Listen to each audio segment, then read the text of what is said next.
National Day or anniversary of an important event. In the previous car vlog, I talked about the greatness of America. What makes America great? And I said I have 3 reasons or grounds that I think has made America great. In fact, the greatest country on earth in terms of economic power and also military power.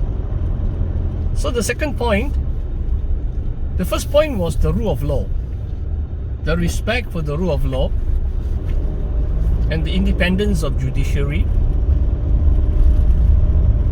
And the second point, what makes America great is education and innovation.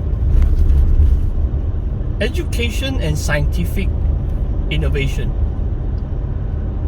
In fact, universities started in Europe. I mean, modern universities. You have the Sorbonne University of France. I think the first university, the 11th century. And just a few decades after that, Oxford University. And in the early 12th century, if I'm not mistaken, University of Cambridge, the Oxbridge, the 2 famous universities in England.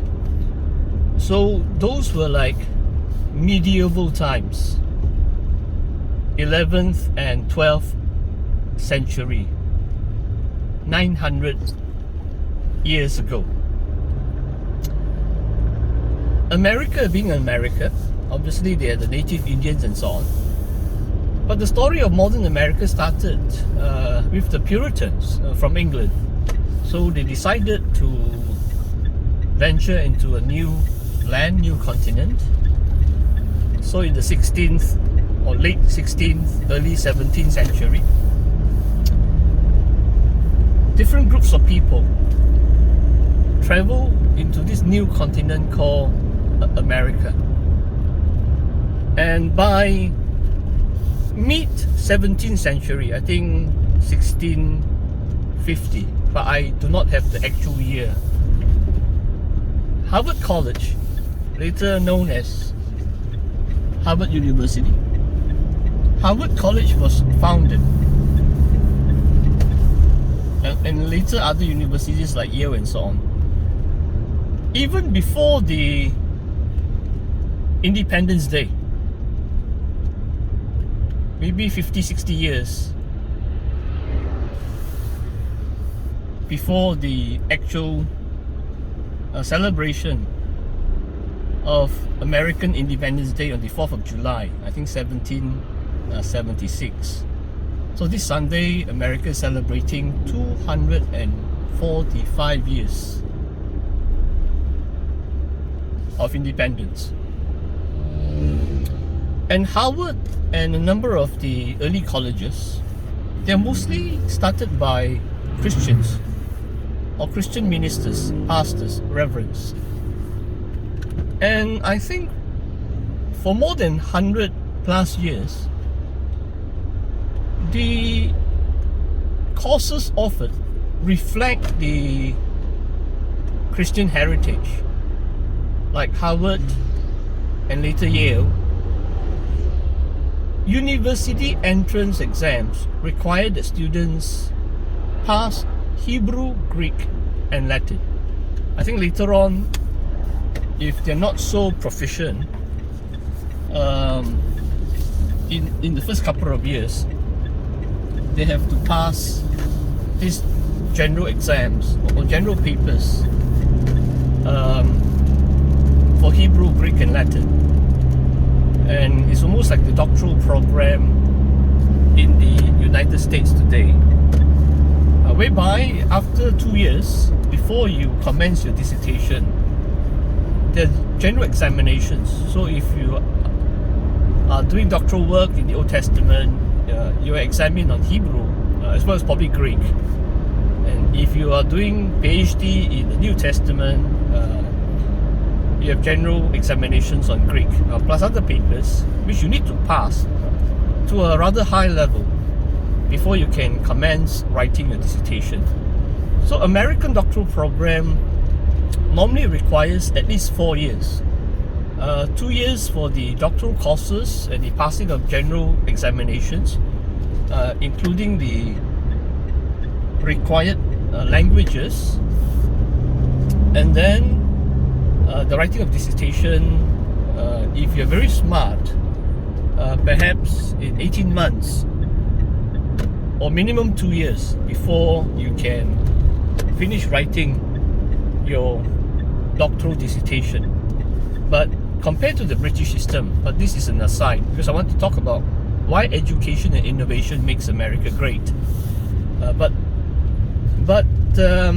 As an aside, obviously the British system, most doctoral programs or PhD, the highest degree, you only write the thesis. So the thesis is much more substantial, perhaps even in length, is greater in length. For example, Cambridge may require only 80,000 words, but most universities, like the one that I did my doctoral work, Otago University, we can reach 100,000 words, and the footnotes alone in my thesis amounts to 50,000 words.